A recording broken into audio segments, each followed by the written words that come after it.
You know, but there's so many bands that aren't. You wouldn't walk up to Snoop, you know, and just go, "What's up?" You know, it's just like, or Dre, you know, like guys that you think are like kind of gnarly. I mean, but we're just like, "Hey, what's up?" You know, fuck. We say whatever, and I think we're just more approachable, which is. You go out, where are you going, and who's going to be there, or whatever. Oh, routinely. I wait in the car. My chick will buy movie tickets, and once she gets a ticket to the theater, then I'll run in, like, and just try to get to the theater as quick as you can, and that never works either. It's bad. We're very lucky to have gone through what we've gone through, and hopefully it'll last for years and years. But we do it because we love playing music and because it's fun for us, and we'll continue to do it as long as it is so. Right? Well, yeah. Yeah, well, personally for me, I just want to say, I mean, just from watching. You feel it right now? Probably kill. Yeah, totally. Are you for us? Put the box in front of.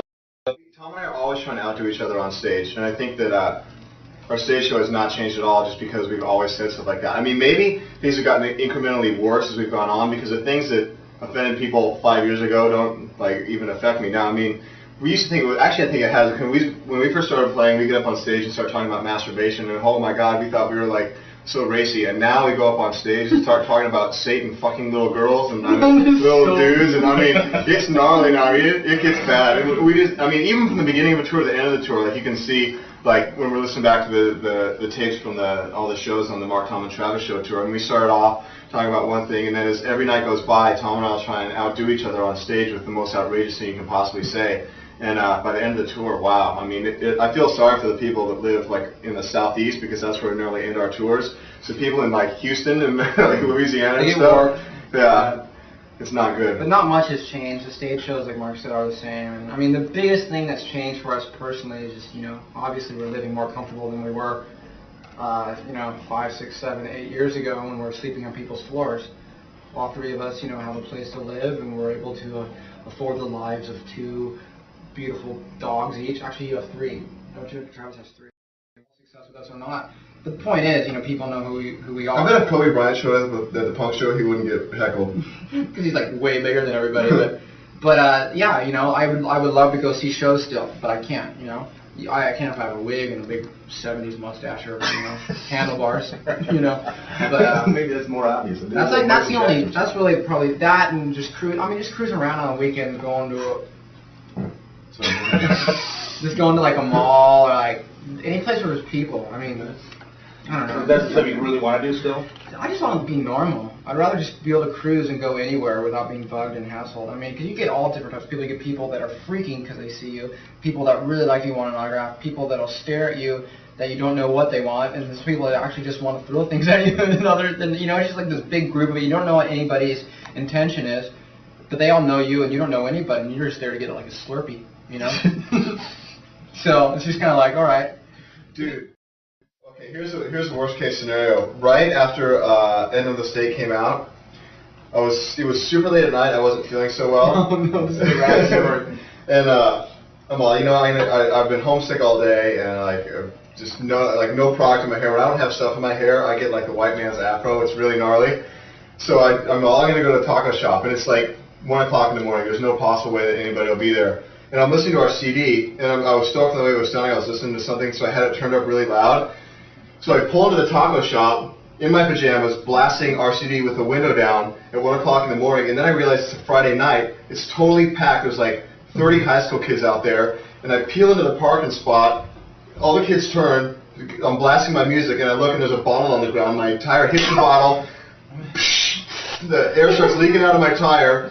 And then some dude goes, "Hey, that's a dude from Blink-182." And so I pull out, I'm blasting my own music, I got a flat tire, I'm in my pajamas. In the very front stall? Yeah, in the very front stall of my favorite taco shop. And so I get out, and people are just laughing at me because my tire's flat, I'm in my pajamas. His pajamas have rainbows and leprechauns. Unicorns jumping over the rainbow, they're like My Little Pony pajamas. My Strawberry Shortcake sleeping bags in the back seat. There's been a couple times that we've done stuff on stage that we've gone back later and said, that probably wasn't such a good idea. You know what we did? I remember too, at that one show that we got, and it was specifically, it's like one of the first radio type audience we played in front of, and we started getting these letters and these comments, because I mean, when you play for punk rock kids, they never go, yeah, you're fucked up, you shouldn't say those things, so like, it was never an issue.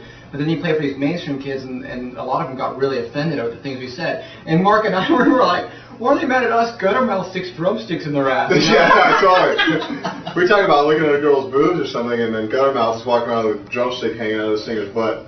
So I remember right after we did that show, we started getting letters from all these people just going, you misogynistic, sexist, perverted, just every single word, just because we love boobs and we love nudity and everything. And we sat down, I was trying to tell Mark, well, it's just because these people heard us on the radio and like we had like this big, but we never stopped. And we always have these times where we sit down and go, yeah, maybe we should tone it down, but it never gets toned down. It always just keeps.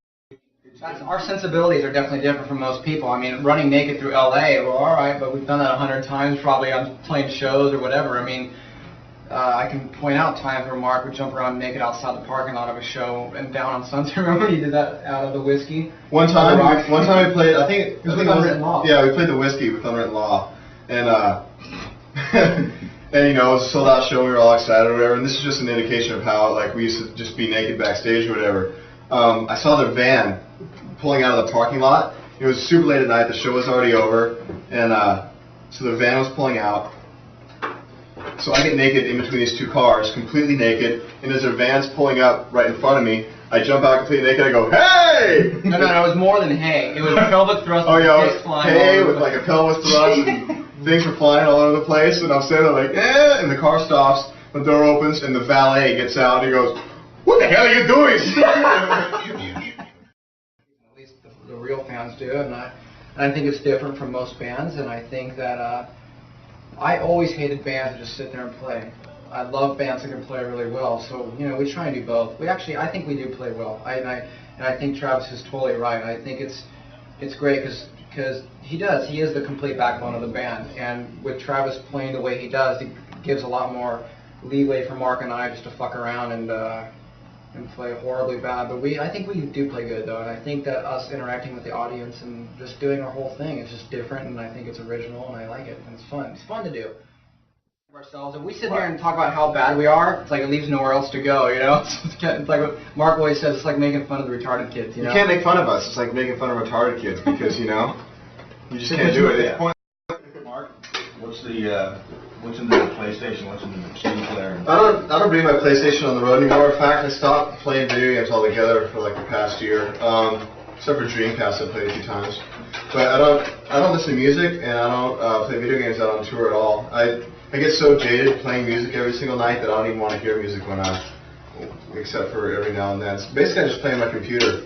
I just go online and just download, like, you know, youngasianboy.com and shit like that, you know. And no, seriously, I just play on my computer. Some young guy, that one? Yeah, I just look at stuff on the internet and talk to kids and on the chat room or whatever. Full pearl of chat room when you were in. Yeah. I go on the chat room. Nice. Yeah. No, I don't know. I don't. You on there? Yeah, and I just watch whatever movies are there. I always have Caddyshack and Flesh for sure there, but we end up watching a lot. That pretty much describes the whole Blink lifestyle, doesn't it? Music that I'm into right now, I've been listening to this punk rock band called Saves the Day.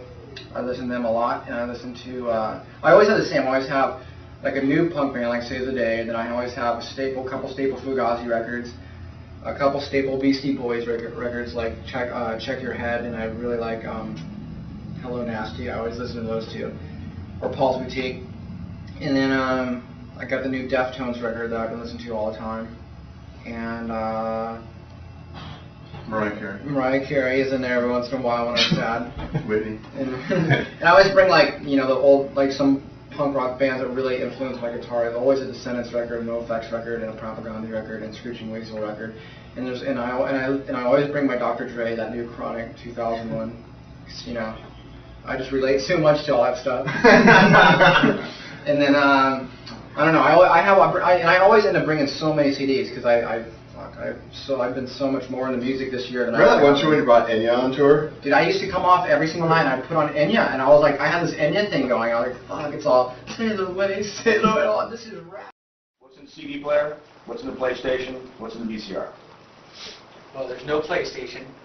Nintendo? I don't play What? video games out. Not at all? I just feel like I'm not getting anything done if I sit down and play video games. I listen to like everything from like weird like drum and bass and like trance music to like weird heavy metal like King Diamond, and then I listen to like hip hop. I'm messed up as far as like music. I like everything, and then I just rent movies, like Whatever's coming out at the time? Yeah, whatever's coming out at the time, or like old like anything with like De Niro or Al Pacino or any like Call Me comedies too, like kind of like ghetto comedies, like Friday or something like that. That's always amusing to me. What about new bands you're into that you've been turned on to in the last year or so?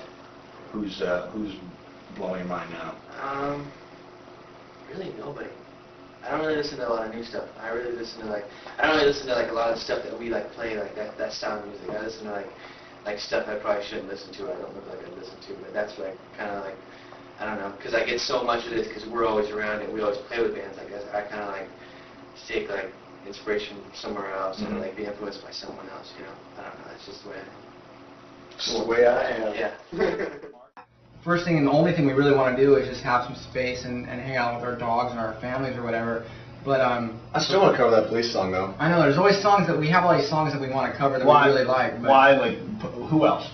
Police? Police. I want to cover that song. It's all any way you want it, that's the way you need it. I think it's a rad song. Yeah, that's a cool song. But that's Caddyshack.